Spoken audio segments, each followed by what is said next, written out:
Buenas tardes. Buenas tardes con todos. Bienvenidos a las jornadas de Derecho Administrativo. Damos inicio a la primera mesa, que se tratará sobre procedimientos y recursos administrativos. En este sentido, para iniciar, damos la palabra a Adrián Polanco, quien nos visita desde México, profesor de la Universidad Nacional Autónoma de México, quien nos presentará su ponencia titulada Motivación de la valoración probatoria en el procedimiento administrativo. Profesor, cuenta con 15 minutos.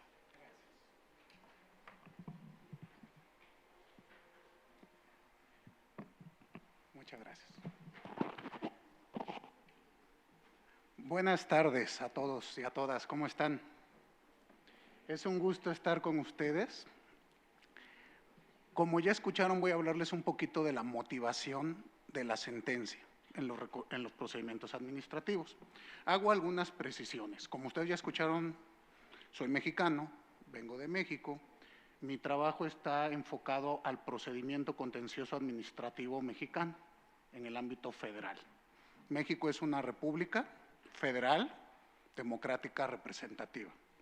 Es decir, tenemos por cada entidad federativa códigos de procedimientos específicos y aparte un código federal.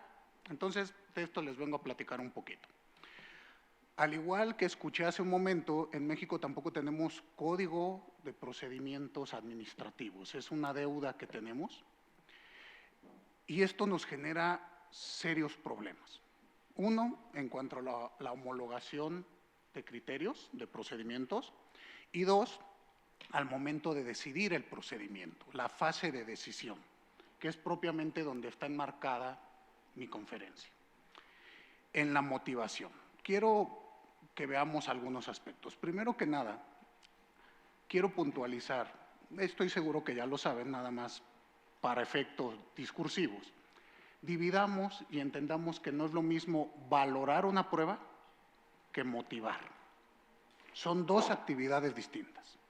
Cuando el juez valora la prueba, está realizando una actividad mental, normalmente en el fuero interno, y se tiene que ceñir a ciertas reglas previamente establecidas, en el mejor de los casos, por las normas procedimentales. Pero cuando hablamos de motivar, debemos de entender que es expresar las razones que llevan al juzgador a tomar una decisión de A, B o C. Y justo este es el punto medular para la fase recursiva. Para analizar si el juzgador valora debida o indebidamente las pruebas, debemos de analizar su motivación. Entonces, fíjense la importancia de esta circunstancia. Si nos vamos un poquito a la historia, vamos a ver que en el sistema romano germánico, la obligación de motivar es una cuestión relativamente nueva. Estoy hablando siglo XX. Durante la Edad Media, incluso se prohibía expresamente al juzgador expresar los motivos de sus decisiones. Fue hasta que el pensamiento ilustrado llega a las constituciones, insisto, siglo XX, XIX ya en algunos lugares tenemos normas que prohibían las sentencias inmotivadas. Regreso al caso mexicano. En México fue hasta 1856 cuando se emitió un decreto en el que obligaba a los jueces en materia civil, eclesiástica, militar y de toda clase a expresar los motivos de sus decisiones. Posteriormente en México, esta obligación fue establecida en la Constitución Federal, en el artículo 16, y hoy por hoy la Constitución mexicana señala que ningún acto de molestia puede realizarse sin estar debidamente fundado y motivado. Partiendo de este marco conceptual, podemos establecer que la motivación es una garantía. ¿Una garantía para qué? Para evitar la arbitrariedad. la arbitrariedad de las autoridades, que en la sede administrativa llega a aparecer. No sé cómo sea aquí en el Ecuador, pero en México hay actos arbitrarios, hay actos autoritarios. Y por lo tanto, tenemos que analizar cuáles son las razones que llevan a una autoridad a determinar o a emitir un acto administrativo. En el caso concreto, yo me estoy refiriendo a la valoración probatoria de un procedimiento. Y por lo tanto, veamos qué ocurre con esta garantía, qué pasa con ella. Pues motivar es un ejercicio de publicidad. Es decir, el juez publicita su pensamiento, porque si no, pudiese caer en una íntima convicción. Es decir, al momento de valorar las pruebas hay sistemas legales de valoración. Libre valoración probatoria, racional, que es lo que rige en los estados constitucionales del siglo XX y XXI, pero también existen otros sistemas como puede ser la íntima convicción, como puede ser los sistemas legales, los sistemas tasados o los sistemas mixtos. Entonces, primero que nada, es un acto de publicidad. A su vez, constituye un parámetro de legitimidad de las decisiones en los procedimientos contenciosos administrativos. ¿Qué quiero decir con esto? Cuando el juzgador nos expone las razones que lo llevan a decidir A o B y cómo valoró, esto establece justo el motivo de nuestra charla. Formas de control, formas de legitimidad. Controles endoprocesales y controles exoprocesales, siguiendo la taxonomía empleada por Michele de Tarufo. Son endoprocesales cuando las partes, los sujetos que forman la relación procedimental, pueden analizar los argumentos, las motivaciones e inconformarse. Son exoprocesales cuando acontecen las fases de los reacertamientos o las fases impugnativas. Es decir, cuando esto llega a una instancia superior, puede la segunda instancia revisar en qué consistió este razonamiento. Pero vienen los problemas. Hasta aquí no estoy diciendo nada nuevo.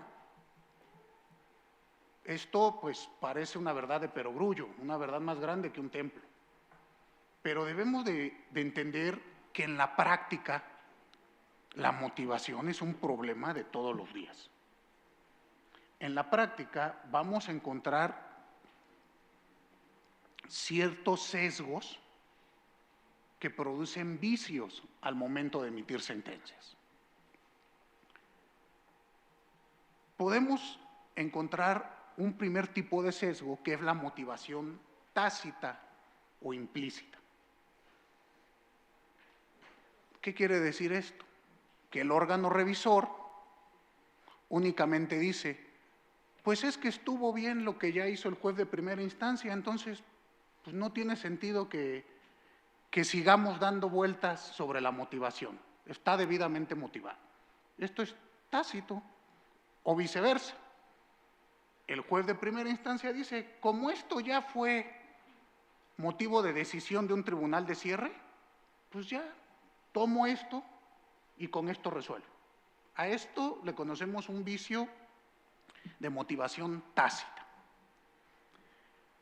Existe también la motivación por remisión. Viene en el mismo sentido, utilizamos argumentos de autoridad. Esto ya fue decidido y tomemos lo que ya dijeron allá. Yo no estoy diciendo que eso sea correcto o incorrecto, simplemente debemos de tomar en cuenta que dependiendo si estamos en un sistema de precedentes o en un sistema jurisprudencial, debemos de entender estas cuestiones como ejercicios argumentativos de interpretación, no como leyes. No estamos creando nuevas leyes con los precedentes. Entonces, la motivación por remisión también se convierte en un sesgo.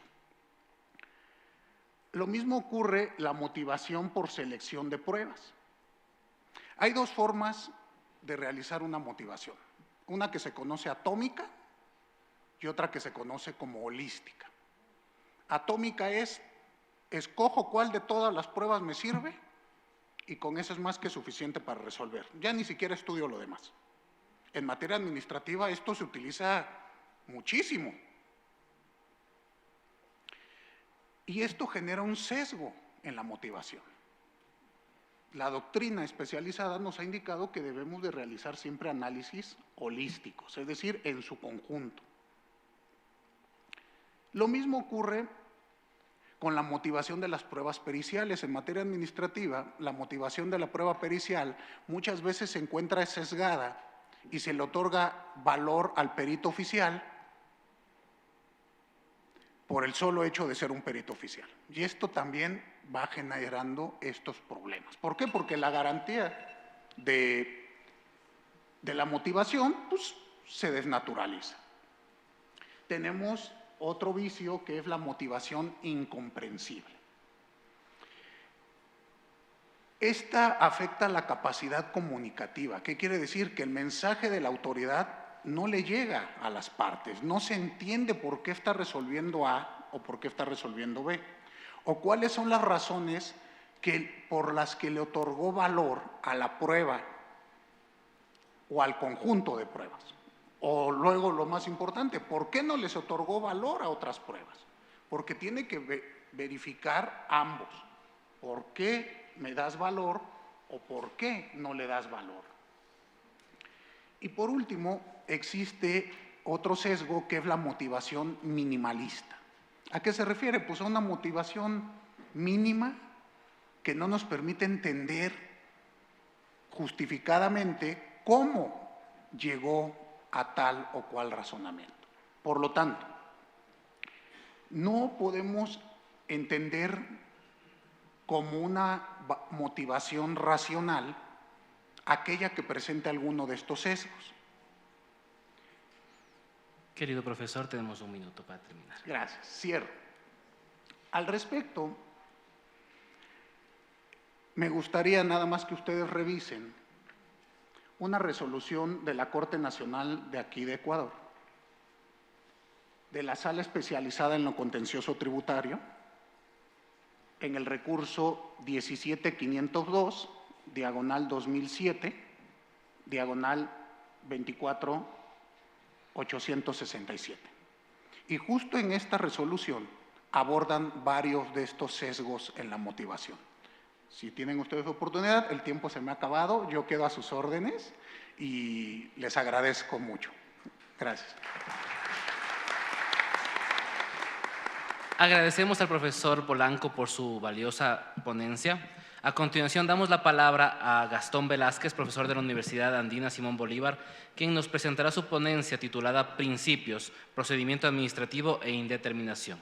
Igual el profesor tiene 15 minutos. Muchas gracias. Muy buenas tardes. Gracias a la doctora Edith de la Guerra, es un privilegio estar en esta tarde con ustedes aquí en la 11ª Jornada Internacional de Derecho Administrativo.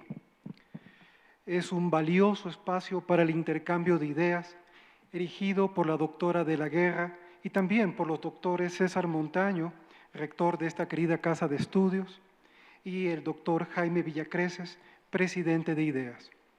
Mi ponencia es Principios, Procedimiento Administrativo e Indeterminación.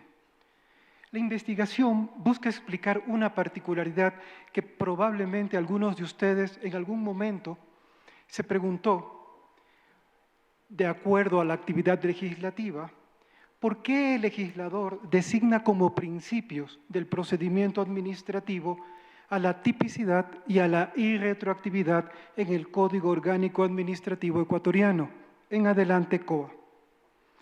Para hacer esta investigación, leí los documentos de discusión cuando era un proyecto de ley, publicados por la Asamblea, y ciertamente no encontré la regla de reconocimiento de los principios que guiaba la actividad legislativa. Esto es, cómo el legislador diferenciaba lo que era una norma jurídica como tal de un principio de derecho.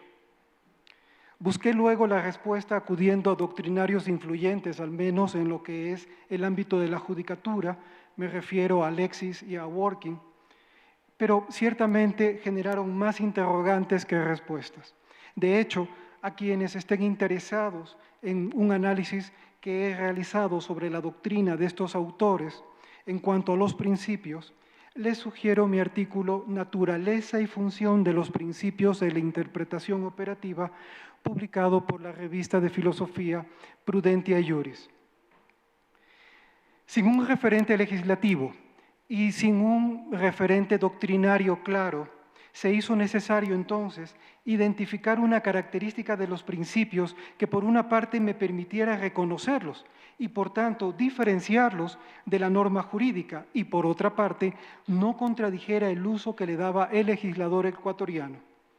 La definición de principios de derecho entonces que mejor calzaba con esta necesidad metodológica y que además era precisa y verificable, la aporta Joseph Raz.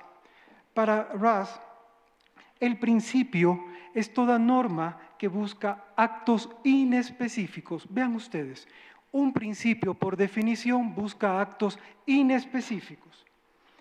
Como Raz afirma, un acto es altamente inespecífico si puede realizarse por medio de distintos actos genéricos en diferentes ocasiones. Quiero hacer hincapié que este criterio de Raz no es arbitrario, simplemente expresa el único punto en que los defensores de la doctrina de los principios de derecho parecerían estar de acuerdo. Como criterio de reconocimiento, entonces, diremos, mientras el principio dicta una conducta inespecífica o que su inobservancia no plantea una consecuencia jurídica concreta, la regla o norma jurídica, en cambio, proporciona el dato normativo necesario suficiente para identificar la conducta exigible. Con este criterio en mente, entonces, veamos estos dos principios del procedimiento administrativo, tal cual así los ha bautizado el legislador ecuatoriano. Primero tenemos en el artículo 29 el principio de tipicidad. Recordemos, son infracciones administrativas las acciones u omisiones previstas por ley. ¿Pero esto es un principio? En mi opinión, básicamente la norma de tipicidad es una norma ordenadora del sistema jurídico que lo que hace es asegurar la reserva legal tanto en las penas como en las infracciones de carácter administrativo. Tiene una hipótesis clara, fija las condiciones de actuación de los órganos de aplicación del derecho previo a imponer una sanción y tiene un consecuente claro. Su inobservancia en el ámbito administrativo es causal para incoar la nulidad del acto administrativo sancionatorio conforme el 105 del COA. Como conclusión parcial, entonces, ciertamente no es un principio, es una norma jurídica tal cual. Y el artículo 30 se refiere a la irretroactividad. Los hechos que constituyan infracción administrativa serán sancionados conforme lo previsto en las disposiciones vigentes al tiempo de producirse la infracción. ¿Es un principio? Por supuesto, hay algunos autores que no dudan en señalar que la irretroactividad es principio. Pero inmediatamente que plantean y que aseguran que es principio, pero dicen, pero cuidado, hay excepciones. Efectivamente, hay excepciones de grado y de materia. Por ejemplo, en la materia penal o sancionatoria sí se admite la retroactividad e incluso se admite la ultraactividad de la ley conforme al artículo 76.5 de la Constitución. Por tanto, nuevamente, estamos ante una norma jurídica que tiene una hipótesis clara, que fija las condiciones de actuación de los órganos de aplicación del derecho respecto a identificar el material de derecho aplicable en el tiempo. Y segundo, tiene un consecuente claro, y su consecuente es que su inobservancia es causal de nulidad conforme el artículo 105, numerales 1 y 2 del COA, al menos en el procedimiento administrativo sancionatorio. En conclusión, tampoco estaríamos ante un principio. Teniendo en cuenta lo anterior, entonces, ¿cómo se explica la actividad del legislador? ¿Qué es lo que mueve al legislador a llamar principio a lo que no son más que normas jurídicas? En este caso, a la tipicidad y a la retroactividad. Y creo que, como muchas cosas que a mi juicio falta en el debate tanto técnico como académico, tiene que ver con la utilización de la teoría jurídica. Y creo que esto se explica desde la teoría jurídica, específicamente la kelseniana, que ustedes podrán ahondar sus notas en la lectura de la teoría pura del derecho de Kelsen. Kelsen describe 3 indeterminaciones características de las normas jurídicas generales: la relativa, la intencional y la no intencional. ¿Qué es la indeterminación relativa? La norma de grada superior, el término es de Kelsen, determina no solo parcialmente la norma de grado inferior, y esto es importante, porque con Kelsen comprendí de que efectivamente una norma de grado superior respecto a una norma de grado inferior nunca la determina completamente. Y ya vamos a ver casos en el procedimiento administrativo que esto es así. Por ejemplo, entonces, para ver que sí tiene un efecto práctico la teoría jurídica, difícilmente una norma general agotará todos los supuestos, en una norma general agotará en sus supuestos todas las posibilidades de aplicación, por lo que reconoce cierto margen de discrecionalidad controlada a favor de los órganos de aplicación del derecho. Luego tenemos la indeterminación no intencional.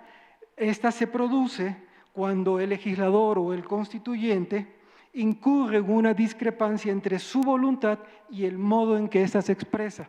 Es el típico caso de la ambigüedad semántica. Y por último tenemos la indeterminación intencional. Es aquella en que el propio órgano de producción de la norma general establece el contenido indeterminado de la norma. Por ejemplo, y esto lo podemos ver en el día a día, cuando al final de una ley se señala que en tal plazo el presidente de la República reglamentará la ley. Ese es un típico caso de indeterminación intencional.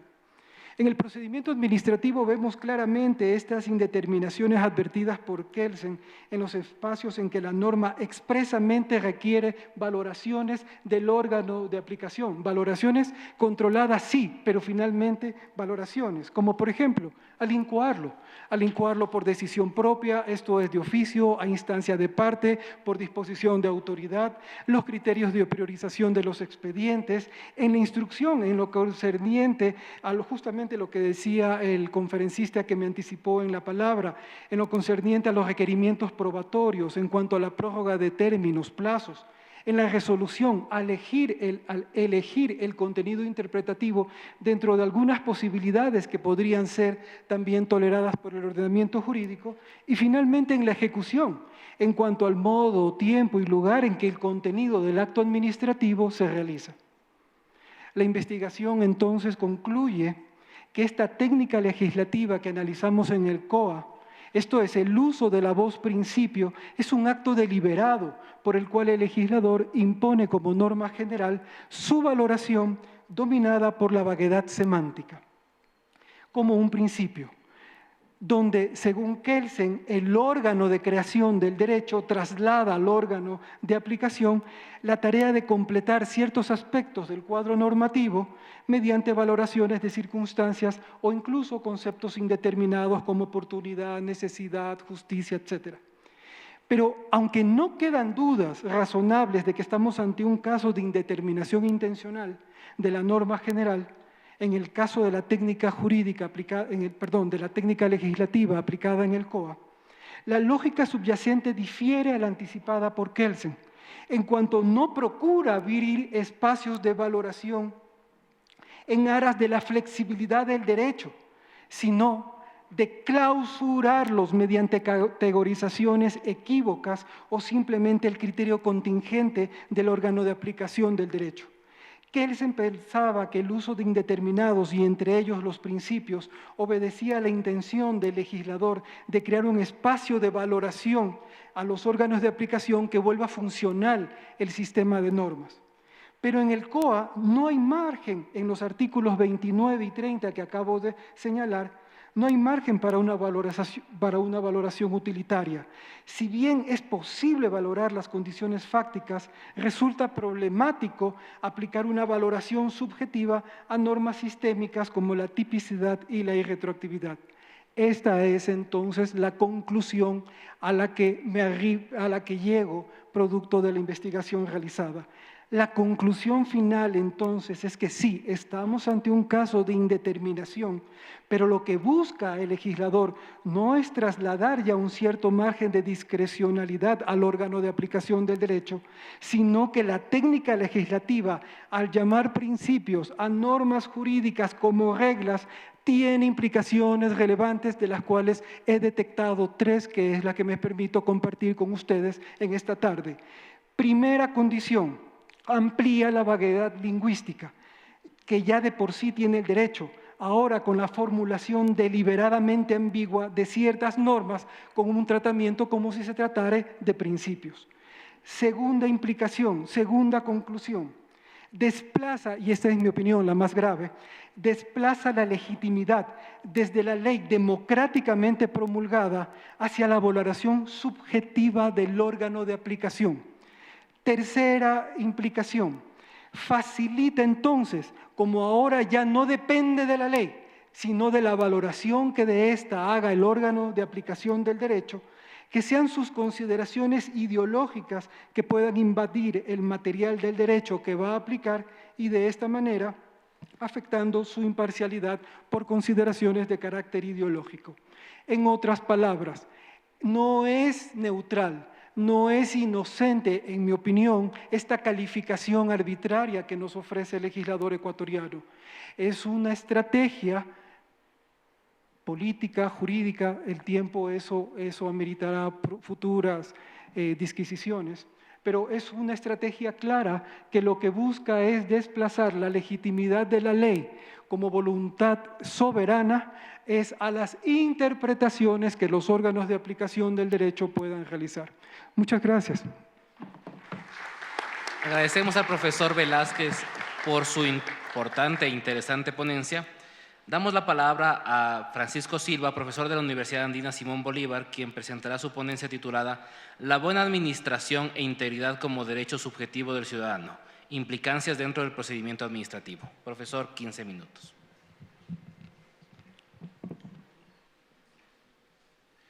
Bueno, muchísimas gracias. En primer lugar, mi más grato y cordial saludo a la Universidad Andina Simón Bolívar en persona de sus autoridades, a IDEAS como Instituto de Derecho Administrativo Ecuatoriano y a sus autoridades, a todos y cada uno de ustedes que se han tomado la molestia de venir a escuchar estas jornadas y a los académicos que me acompañan en esta mesa. Efectivamente, en los últimos años, la buena administración ha cobrado fuerza como un derecho fundamental del ciudadano en su relación con el Estado. Este principio ha venido evolucionando para incluir no solo a la legalidad objetiva, la eficacia, la eficiencia, la transparencia y la participación, sino también a la integridad como un valor esencial que regente el comportamiento de toda la actuación de la administración pública dentro de los procedimientos administrativos.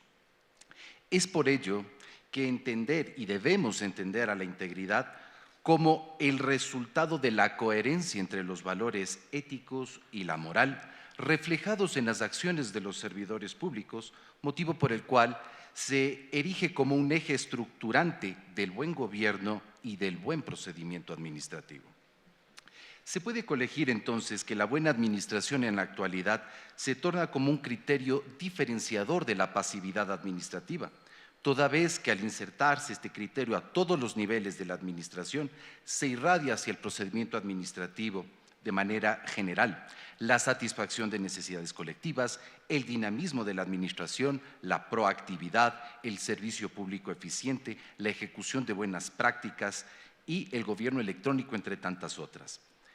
Esta buena administración, vinculada al procedimiento administrativo, lo que pretendería entonces es constituirse en una doble vertiente como un legítimo derecho de recibir de la administración pública un trato justo, debido, imparcial y transparente, y objetivo también dentro de los procedimientos sujetos a su resolución.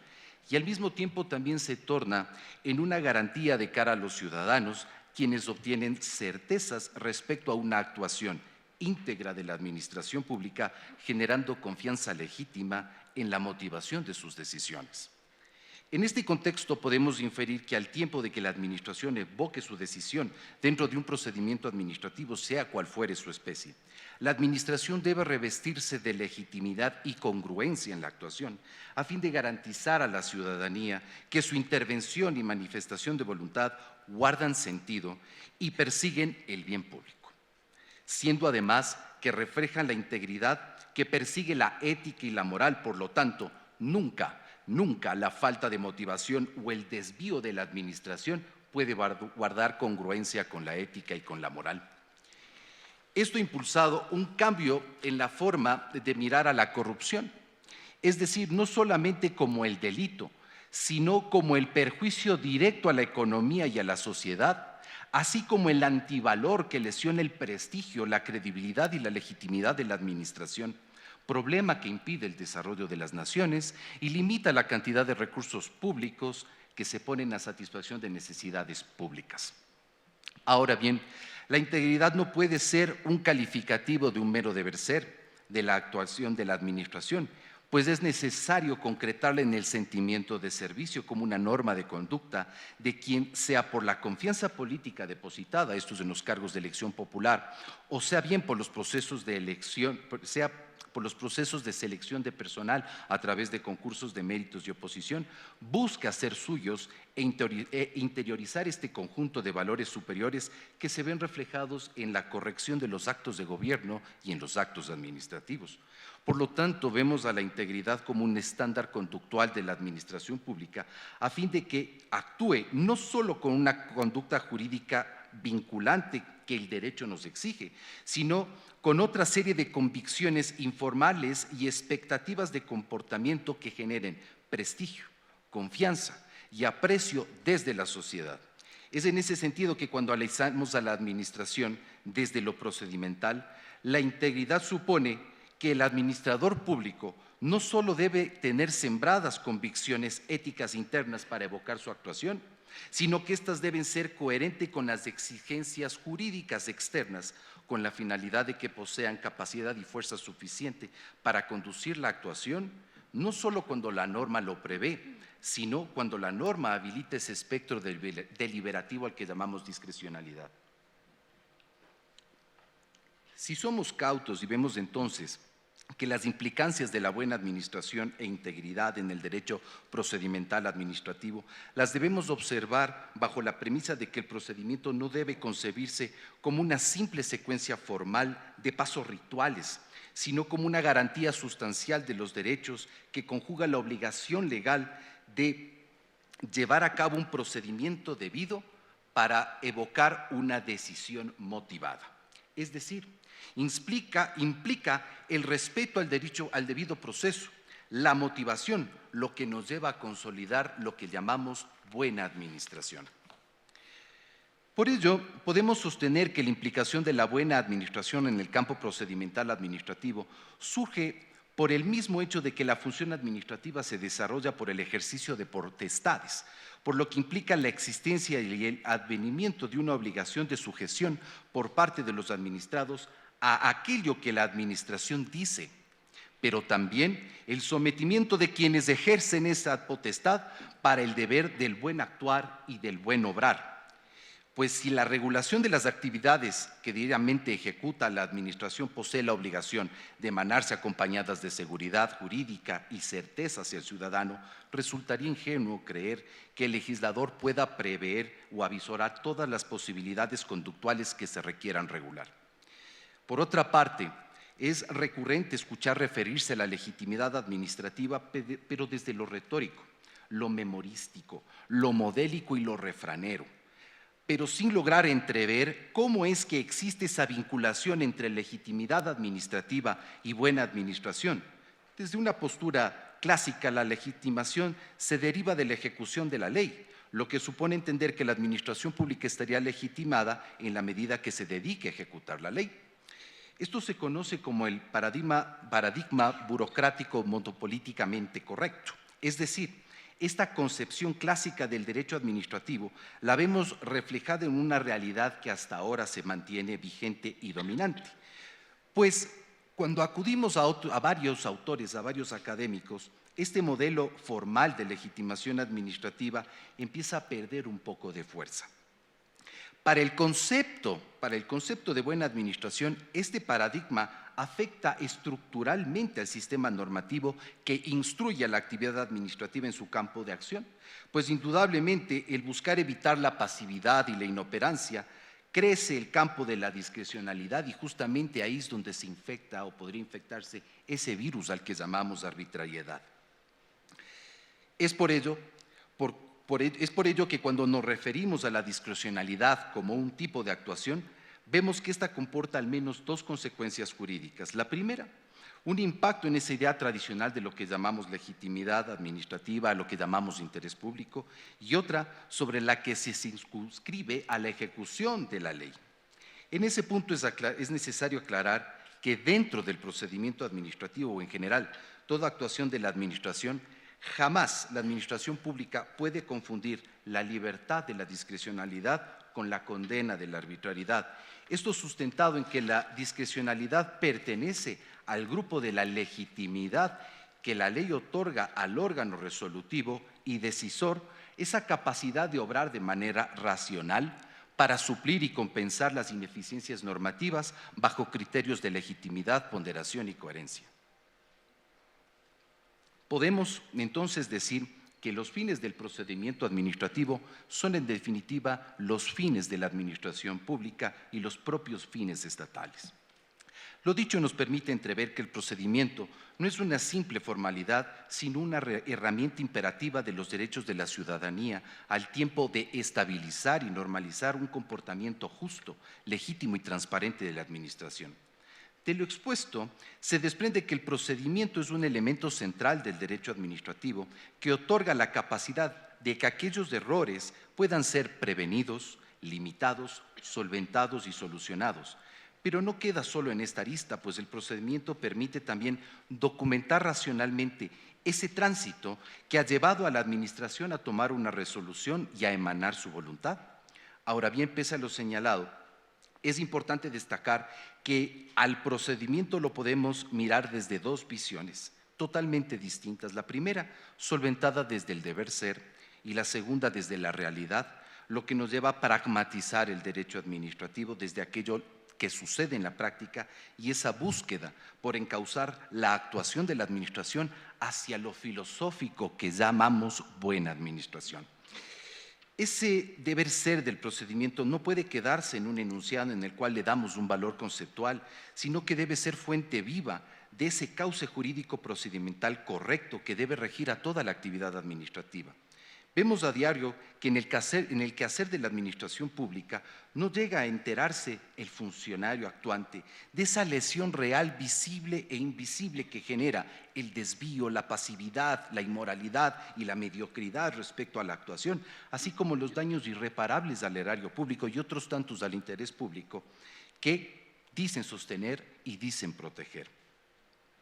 Es por ello que para la administración actual el procedimiento se ha tornado en un camino ritual, tendiente a deslegitimar la posición y descargos del ciudadano administrado, para así alimentar, robustecer y privilegiar la posición jurídica en la que quiere triunfar o imponerse la administración, haciendo mucho más difícil el control preventivo de legalidad que se debe propiciar desde la propia sede administrativa, así como tratando de impedir el control jurisdiccional para que éste se lleve a cabo a fin de no reconocer sus errores, por lo que ese tipo de actuar lesiona la presunción de legitimidad y lesiona el principio de autotutela. Una consecuencia de este mal obrar o de esta mala administración, que aunque sutil lesiona el procedimiento desde su deber ser, pues los funcionarios confían en que aquellos actos que ellos han dictado y deberían revocar en sede administrativa por haberse acreditado su ilegitimidad o su nulidad, solo serán objeto de un estudio en un porcentaje reducido de casos, porque muchos se perjudicarán en los meandros mismos del procedimiento y los pocos que lleguen a los jueces solo recibirán sentencia cuando los funcionarios ya no están en ejercicio de sus cargos. Por lo tanto, ese principio de responsabilidad del funcionario y de la actuación se ve diluido. Esto denota que el sistema mismo entra bajo estos razonamientos y procederes en una espiral de desprestigio, corrupción, mediocridad, que se va agravando a medida en que se normaliza dentro de la actuación pública este camino. Es por ello que la desnaturalización del procedimiento se lleva a cabo bajo el paraguas de la ignominia, permeando la ilegitimidad, el secretismo de la actuación, el rechazo dogmático del descargo y producción de pruebas, la simulación de la motivación, escrituraciones modeladas y producción de caducidades y otras inhabilidades que afectan y hieren al procedimiento. Estas solamente orquestan el nacimiento de un procedimiento paralelo e indebido, que altera y vulnera silenciosamente al interés público, atenta contra los recursos bajo el beneplácito de quienes dicen protegerlo.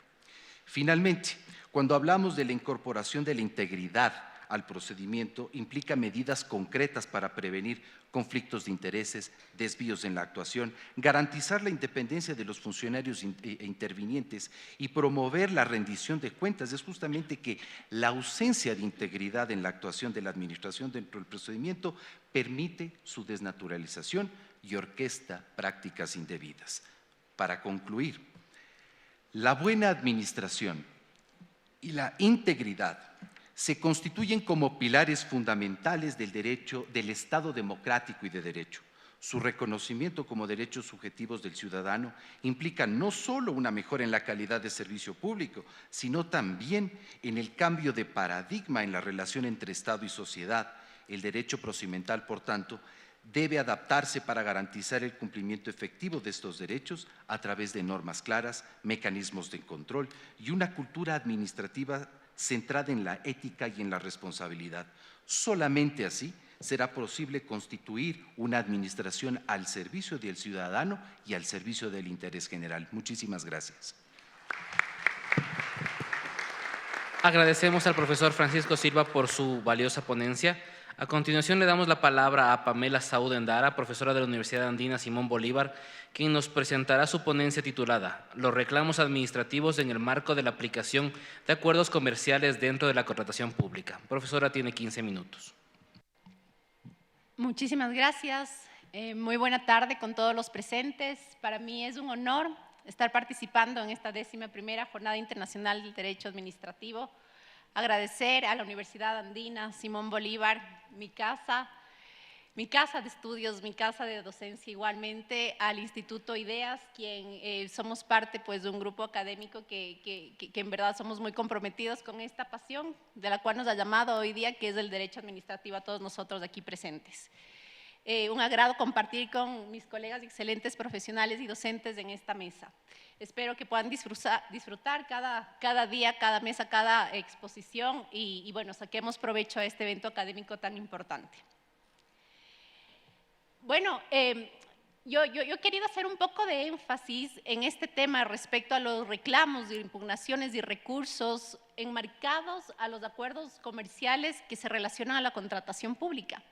¿Y por qué? El derecho administrativo, conocemos plenamente que estamos relacionados con la contratación pública y muchos de nosotros nos dedicamos tanto en la parte pública como en la parte privada a esta actividad que es tan importante, tan íntegra, como decía Francisco en su exposición también, uno de los principios tan importantes en la gestión y en la administración pública. ¿Y por qué quiero topar este tema respecto a los tratados internacionales? Por favor, si me ayudan con la presentación. Mauri, muchas gracias. Perfecto, gracias. Con este puedo ir cambiando, ¿verdad? Gracias. Bueno, como les comentaba en esta parte, los tratados internacionales. Nuestra famosa pirámide de jerarquía normativa, que creo que todos los que hemos estado en el derecho administrativo, pues la conocemos de pies a cabeza y no voy a centrarme en este punto, ¿verdad? La Constitución es nuestra norma suprema, sin duda. Luego tenemos los tratados internacionales. El artículo 425 de la Constitución de la República afirma plenamente cuál es la jerarquía normativa que tenemos que aplicar. Las leyes orgánicas, las leyes ordinarias, etcétera, conforme lo señala plenamente la Constitución. Pero ahora, la importancia que quiero aterrizar en este espacio de mi intervención es a los tratados internacionales que se relacionan a la contratación pública y se aplican en este marco, en este módulo. Como conocemos, las normas internacionales, los tratados internacionales producen efectos completamente directos a la administración pública nacional, a la administración pública de los estados, porque tenemos una norma, obviamente nuestro paraguas principal es la Constitución, Pero los tratados internacionales siguen siendo esta norma tan importante y suprema frente a la legislación nacional, ¿verdad? Entonces, la contratación pública, en este caso, se ampara justamente a estos tratados internacionales. Los tratados internacionales, adicionalmente, presentan y determinan estándares que deben respetarse en la administración pública. E incluso tan importantes son en la aplicación, además de su tratado internacional, como su nombre lo indica, en el marco ya fuera de territorio nacional, pero en lo nacional, en esta parte incluso incide en políticas públicas y su regulación interna dentro de los estados. Y justamente, Francisco lo decía muy bien, uno de los principios, la buena administración pública, este tema de la integridad, la buena administración pública, que es el deber ser del procedimiento. Y aquí yo quiero hacer un llamado de atención justamente a este deber ser, el procedimiento que tenemos en el derecho administrativo, en el derecho procesal administrativo, que cumplirlo en cada una de nuestras actividades. Y hoy voy a hacer énfasis en esta área, en esta materia que es la contratación pública.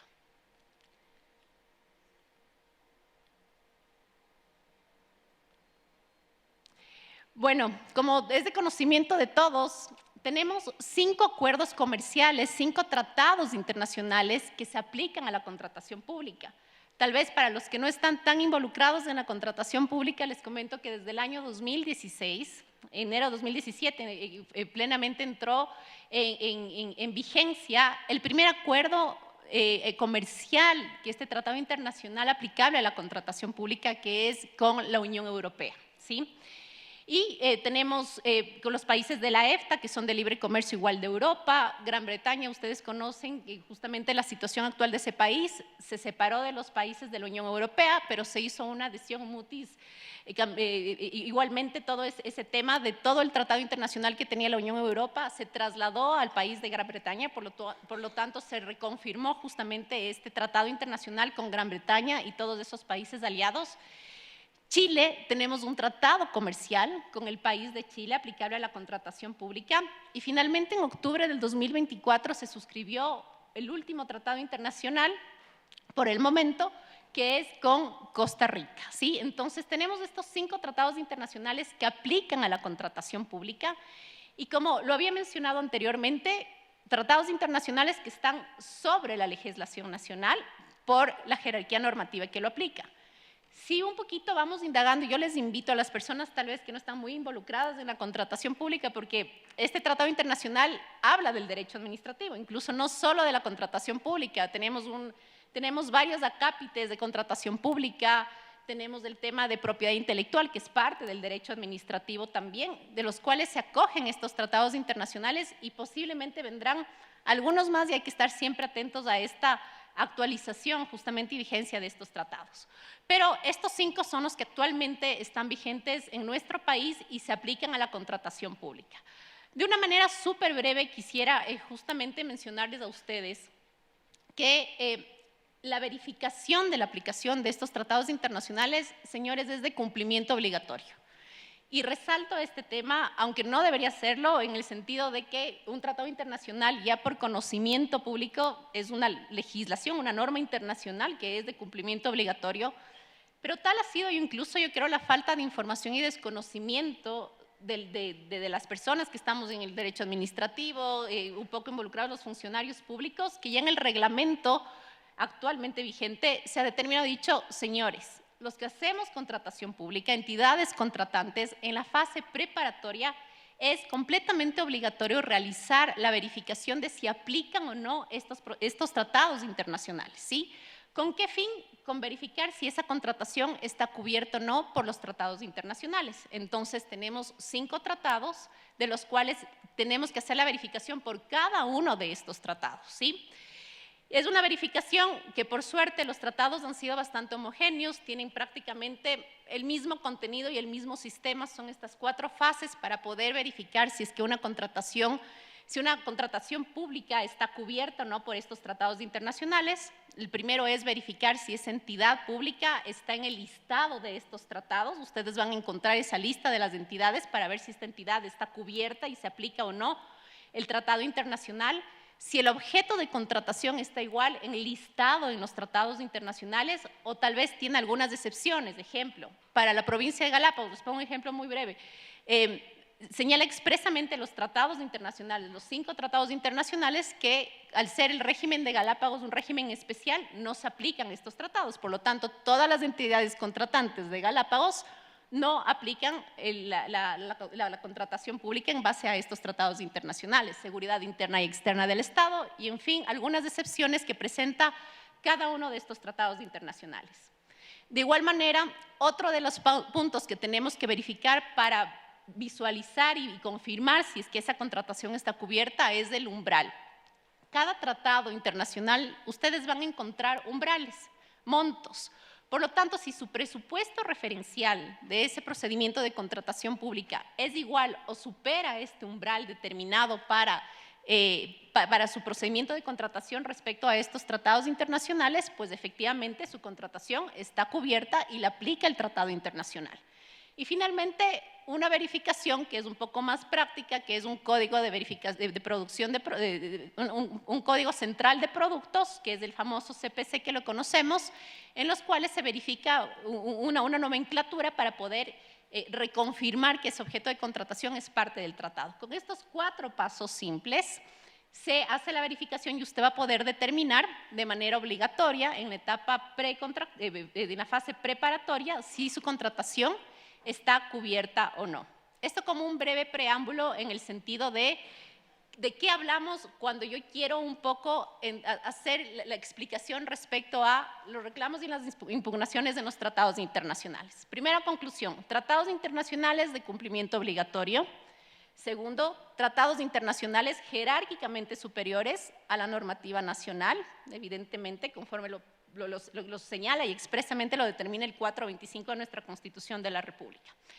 Pero ahora quiero ir y centrarme en este punto respecto a la fase de los procedimientos de revisión o la fase de impugnaciones o reclamos o recursos que se presentan cuando aplican estos tratados. ¿Qué pasa si usted, entidad contratante, usted proveedor, se encuentra bajo este régimen, bajo esta determinación de una contratación cubierta de los tratados internacionales? Como proveedor tenemos alguna situación que hemos evidenciado, que hemos sido descalificados, que nos ha aplicado alguna circunstancia expresa de los tratados internacionales o se ha violentado alguna norma respecto al procedimiento de contratación pública, pues la tutela efectiva, como ustedes saben, es un eje principal del derecho administrativo, del debido procedimiento. Por lo tanto, los tratados internacionales también han determinado justamente esta tutela efectiva. Y como les mencionaba, estos 5 tratados actualmente prácticamente mencionan casi lo mismo, ¿sí? En diferentes palabras, pero recopilan el mismo sentido, el mismo objetivo y el mismo debido procedimiento para poder actuar en la aplicación de estos 5 tratados internacionales. La tutela efectiva está justamente centrada en que se tenga cada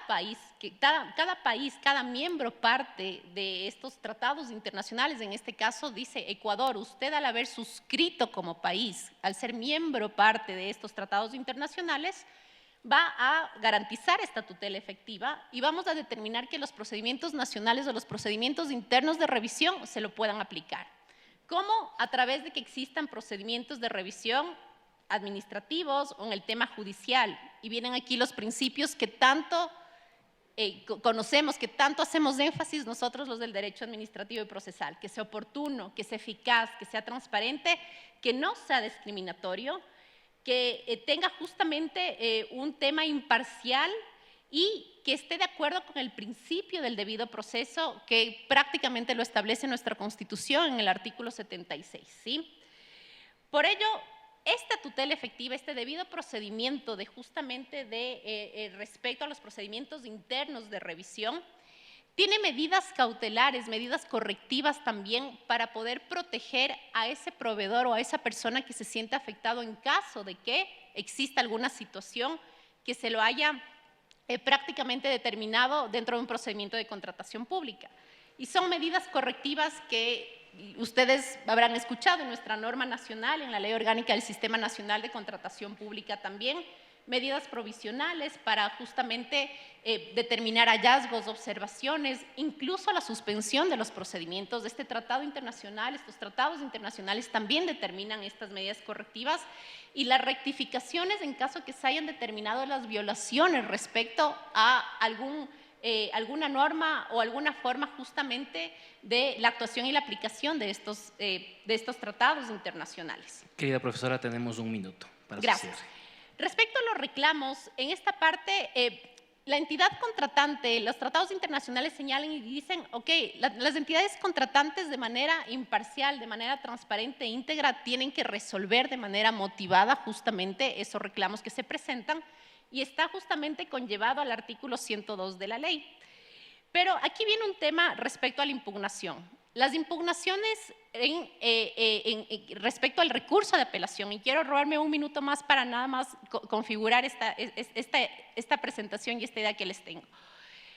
Aquí el Tratado Internacional nos habla de un recurso de apelación, apelar a través de, denme un segundito, apelar la decisión que tuvo una entidad contratante de la cual pudo haber sido afectado un proveedor. Y en esta situación, miren lo que presento aquí. Es una decisión que se le va a hacer ante una autoridad administrativa imparcial e independiente de la entidad contratante. Ojo con lo que digo. El Tratado Internacional, miren lo que nos muestra. Para poder apelar usted en el marco de los tratados internacionales es a través de una entidad que sea imparcial e independiente de la entidad contratante. Les pregunto, si ustedes fueran proveedores, ¿conocen de alguna entidad imparcial e independiente que puedan apelar? Por ahí escuchamos en susurros del CERCOP bajito, todo con confianza yo diría que es del CERCOP, es del ente rector de la contratación pública, de hecho es el administrador que rige justamente cómo llevar y ejecutar estos tratados internacionales. Pero aquí viene un tema importante y quiero presentarles nada más para que ustedes puedan hacer la revisión de esta acción de protección que ahora está en una apelación, y les cuento brevemente, por favor, si me permiten. En esta acción de protección justamente se da un caso parecido, un proveedor que no estuvo de acuerdo con algunas decisiones de la entidad contratante, presenta un reclamo a la entidad contratante, se niega ese reclamo o no está ajustado a lo que la entidad a lo que el proveedor quería tal vez definir en esta resolución del reclamo, sino que finalmente, ¿qué es lo que hace? Presenta un recurso de apelación, ¿ante quién? Ante el susurro suyo que realizaron, ante el CERCOP. ¿Y cuál es la respuesta del CERCOP? El CERCOP le dice, miren, yo tengo mis atribuciones que son supervisión, control, monitoreo, pero yo no puedo ir a vigilar y hacer un control de legalidad o a revisar un acto administrativo que yo no lo he emitido, que yo no lo emití, es usted la propia entidad. Entonces lo que hace es correr traslado a la entidad contratante ese recurso de apelación. Ahora bien, en esta yo les invito un poco, con esta, ustedes van a encontrar aquí justamente este número de la acción de protección, los argumentos que presenta el CERCOP, en las cuales señala y dice, yo no tengo nada que ver, es su acto administrativo de entidad contratante, usted vea, es responsable de su situación y sus actuaciones, y en esta situación prácticamente, ¿qué es lo que resuelve el juez en primera instancia? Les cuento que le da la razón al CERCOP y le dice, sí, efectivamente, el CERCOP tuvo conocimiento de este recurso de apelación, pero de manera motivada corrió traslado a la entidad contratante. Ahora bien, las grandes incógnitas y preguntas que tengo para ustedes y un poco más aquí en esta parte es, no quiero dejar muchas incógnitas, pero sí es una realidad porque es un debido procedimiento, es un tratado internacional que tiene que ser cumplido por jerarquía normativa. ¿Quién es esa entidad independiente e imparcial que tenemos aparte de la entidad contratante para que revise justamente esas actuaciones que el Tratado Internacional, siendo norma suprema, lo señala? Evidentemente debería ser el CERCOP. No está escrito en ningún lado. El CERCOP debería justamente en esta, y como conclusión y recomendación, estas reformas, creo que es un momento de la Ley Orgánica de Contratación Pública que se está señalando y que está ahorita en la Asamblea, pues justamente llegar a confirmar este tema porque el Tratado Internacional tenemos una norma de revisión justamente al incumplimiento de la aplicación de estos tratados internacionales. ¿Qué pasa si usted es proveedor y se acoge plenamente al Tratado Internacional, que es una norma suprema y jerárquicamente superior a una legislación nacional? Usted va a decir, es un recurso de revisión, de apelación conforme al Tratado Internacional, por lo tanto me voy a una entidad imparcial, que en este caso sería el CERCOP. Y aquí queda la gran incógnita, y en este caso un desafío que tenemos ahora todos, que les abro aquí en este espacio, es el CERCOP. ¿Quién es esa entidad independiente y imparcial para poder resolver estos recursos de apelación que los 5 tratados nos dicen de manera expresa que tiene que resolverse estos recursos de apelación? Bueno, y en este caso, pues esto nada más quería ponerle sobre la mesa, es un caso de estudio, es un desafío que tenemos y creo que es un momento también en estos espacios académicos para poder justamente dejar claro, dejar en los puntos principales cuál es nuestra actuación como administrativistas, especialistas, para poder justamente aclarar y que se cumpla justamente este debido procedimiento a los tratados internacionales y evidentemente a la buena administración pública. ¿Sí? Muchísimas gracias. Muchas gracias. Finalmente damos la palabra a Paul Centeno Maldonado, profesor de la Universidad Amautai Huasi, quien presentará su ponencia titulada Criterios para la gradualidad de las faltas y sanciones en el régimen disciplinario del sector público ecuatoriano. Profesor, su tiempo. Muchísimas gracias. Muy buenas tardes con todas, con todos. Realmente es un honor estar en estos espacios. Es la primera vez que puedo compartir este espacio con tantas personas con mucho conocimiento. Realmente ha sido un gusto poder participar de este espacio. Agradezco a la Universidad Andina Simón Bolívar, al Instituto Ideas, por supuesto, por el proceso y por la organización de este evento, y a ustedes, ¿no?, por tomarse el tiempo también de escucharnos, de estar acá y de aportar con sus criterios, con sus ideas. Lo que vamos a conversar, o lo que quiero un poco compartir con ustedes, y que nace también, voy a robarme un poco del espíritu de Pamela, nace del análisis de casos de patrocinio justamente en los procesos disciplinarios. Creo que uno de los retos fundamentales que tenemos también en el procedimiento administrativo tiene que ver con, igual decía Francisco, ¿no?, el cómo enfrentarnos a construir esta buena administración a través del combate de la arbitrariedad. Entonces, una de estas formas de combatir la arbitrariedad, principalmente en el ámbito disciplinario, es generar criterios que permita al instructor que lleva los procedimientos disciplinarios, generar unos indicadores para generar esta gradualidad de las faltas y, por ende, las sanciones en el régimen disciplinario.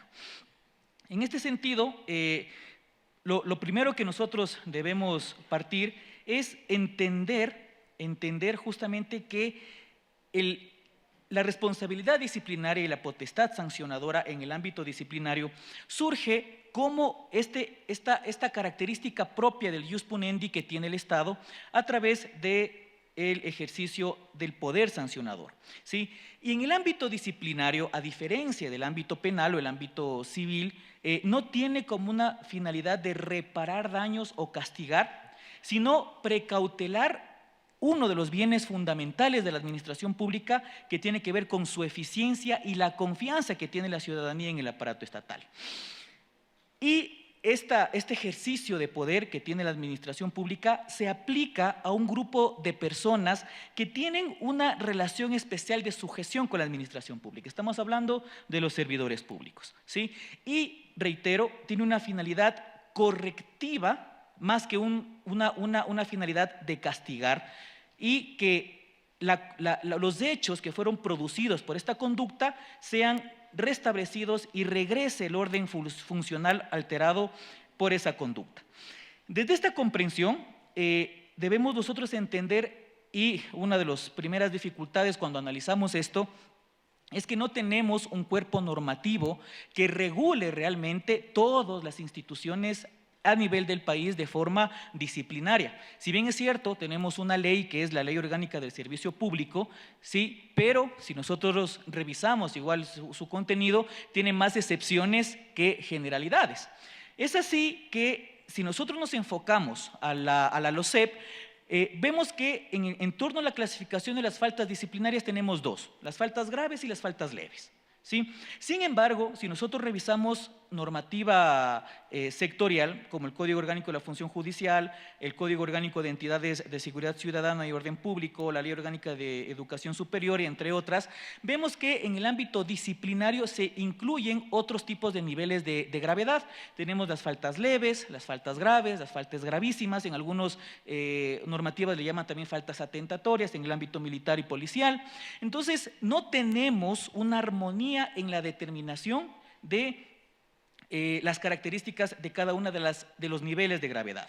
Cuando nosotros nos referimos a la LOCEP, vemos que en el artículo 42 clasifica a las faltas leves como aquellas acciones u omisiones que se contraponen, que afectan o se contraponen a las disposiciones administrativas establecidas en una institución, ¿no es cierto? Entonces, ahí nosotros empezamos a identificar que la gravedad, la clasificación de la gravedad va de acuerdo al grado de perturbación y la posibilidad de remediar la corrección o la conducta, ¿sí?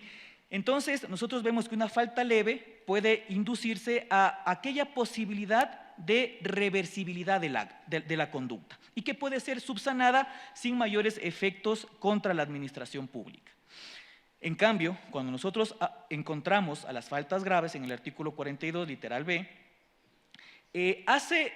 y nos genera una inquietud porque manifiesta, son aquellas acciones u omisiones que contraríen de manera grave el ordenamiento jurídico o alteren gravemente el orden institucional. Entonces, nos genera dos situaciones que invitan a reflexionar. Primero, la afectación grave al ordenamiento jurídico.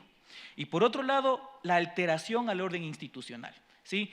Me vinculo a lo que nos decía el profesor, el segundo compañero moderador, y hablaba de los criterios de indeterminación, ¿no es cierto? Entonces, cuando nosotros estamos en esta interpretación normativa, cuando estoy frente a una contradicción grave al ordenamiento jurídico, cuando estoy ante una alteración grave al orden institucional, claro, nos conduce a esa explicación que nos hacía de forma extraordinaria el ponente anterior, en torno a esta subjetividad que tiene el instructor para establecer la conducta del servidor público incoado, ¿no es cierto? Entonces, cuando estamos frente a una contravención grave al ordenamiento jurídico, estamos viendo que no se trata de cualquier omisión o de cualquier incumplimiento, sino de aquellas conductas que afectan principios sustantivos del Estado, como por ejemplo la legalidad, la transparencia o la probidad. Y ojo, aquí también hace referencia a que esta afectación de la norma, y eso es lo que un poquito más adelante lo vamos a profundizar, es a qué norma hace referencia esta disposición jurídica. Y la otra característica es la alteración grave al orden institucional. Llegamos a esta comprensión y vamos a utilizar la comprensión que hacen dos grandes autores, ¿no? Bulla Romero hace referencia a la gravedad evaluándose en función del daño que se causa a la institución. ¿Sí? La conducta, qué daño está causando a la institución. Y en cambio Gómez Parajeu nos hace referencia a que esta conducta grave rompe la jerarquía o deteriora la confianza ciudadana. Entonces, cuando ocurren estas circunstancias, la conducta es grave. Y por ende, nosotros podemos darnos cuenta que existe una difícil o imposible forma de reparar el daño causado por la conducta. Por otro lado, no en la LOCEP, en otros cuerpos normativos tenemos la infracción de carácter gravísima. Y acá, obviamente, ya vincula, y un poco utilizando las descripciones del Código Orgánico de la Función Judicial, hace referencia a la vulneración, a la ruptura de disposiciones normativas a través del dolo directo, la negligencia inexcusable que genera un daño estructural al servicio público. Entonces, nosotros podemos ver que existen algunos elementos para que se configure esta falta gravísima. Tenemos una ignorancia inexcusable, un impacto institucional realmente profundo y una transgresión de principios esenciales. Esto es lo que, de alguna forma, permite graduar la conducta del servidor público en el nivel de gravedad. Si bien es cierto, hay mucha subjetividad en la redacción de la norma, La Corte Constitucional, mediante la sentencia 164.12 CEP-CC, nos hace un llamado de atención importante al decirnos que la tipificación de la norma disciplinaria debe basarse en criterios claros, suficientes y verificables para garantizar el principio de legalidad. En este sentido, claro, tenemos normas con disposiciones y redacción general, pero justamente la posibilidad de que se amplíe estas conductas en normas de jerarquía inferior es lo que debería ayudar al instructor para consolidar la correcta descripción de la conducta disciplinaria. Un minuto, señor profesor. Muchas gracias. Ante esto, nosotros debemos considerar que existen, haciendo una comparación con la normativa colombiana, existen algunos factores que le permiten, pero en la normativa colombiana sí está escrito en un cuerpo de ley, ¿no? en la ley 1952 del 2019, el Código General Disciplinario, sí se establecen ya los parámetros para determinar las infracciones. Tenemos el grado de culpabilidad, es decir, se lo hizo con dolo, con culpa grave, con culpa leve, la naturaleza del servicio afectado, ¿sí? El grado de perturbación del servicio, la jerarquía del servidor público, la trascendencia social del hecho, la motivación de la conducta, la participación, que si fue individual o colectiva, las circunstancias del hecho y un sinnúmero de circunstancias que permiten justamente valorar la conducta del servidor público para su calificación como leve, grave o gravísima. Para terminar, es una propuesta que se ha venido trabajando, es generar justamente unos indicadores o unos criterios para la realidad ecuatoriana. La primera tiene que ver con una determinación de culpabilidad, ¿sí? Lo hizo con intención, hubo un grado de negligencia en la conducta. Segundo, ¿cuál es el impacto que está generando esa conducta sancionable en la operatividad y en la estructura de la institución? Tercero, que es algo que quería hacer énfasis, es la norma vulnerada. Si nosotros hacemos un análisis a nuestra realidad legislativa, todo servidor público es sancionado por incumplir una ley, por incumplir un reglamento, por incumplir una disposición. En este sentido, una de las características fundamentales para determinar la gradualidad de la infracción es cuál es la norma que está siendo vulnerada. ¿Está vulnerándose una norma orgánica, una ley orgánica, o está violándose un código de ética? ¿Sí? Entonces, la jerarquía normativa también debe ser considerada para la aplicación de la gradualidad. Cuarto, la posibilidad de corregir la norma. Escuchaba una de las ponencias de Jaime Villacreces y él decía, sí, que en las actuaciones previas podemos nosotros corregir la conducta. Eso lo dice el Código Orgánico Administrativo. ¿Por qué no lo aplicamos también en el ámbito disciplinario? ¿Sí? La posibilidad de corregir la conducta. Y finalmente, la duración o la reiteración de estas conductas. ¿Sí? Si es una conducta reiterada, ¿cuánto tiempo estuvo con la vulneración de esta tipicidad, ¿no? Y existe una tabla que estamos proponiendo que se pueda analizar cómo yo puedo ir valorando estos criterios para establecer la gravedad. A manera de conclusión, considerar también que de acuerdo a la gravedad de la infracción tengo una sanción. En el ámbito ecuatoriano nosotros tenemos desde la amonestación verbal hasta la destitución, pero no son las únicas formas que existen. Realmente, si nosotros revisamos propuestas internacionales como la de España, existen una flexibilidad para la aplicación de sanciones. Creo que como Ecuador tenemos un reto importante en regular y generar garantías realmente para los procedimientos disciplinarios, justamente garantizando la buena administración pública, superando o enfrentando los criterios de indeterminación y, por supuesto, tratando de combatir la arbitrariedad. Muchísimas gracias. Agradecemos a todos nuestros ponentes de esta primera mesa y damos paso a la segunda mesa.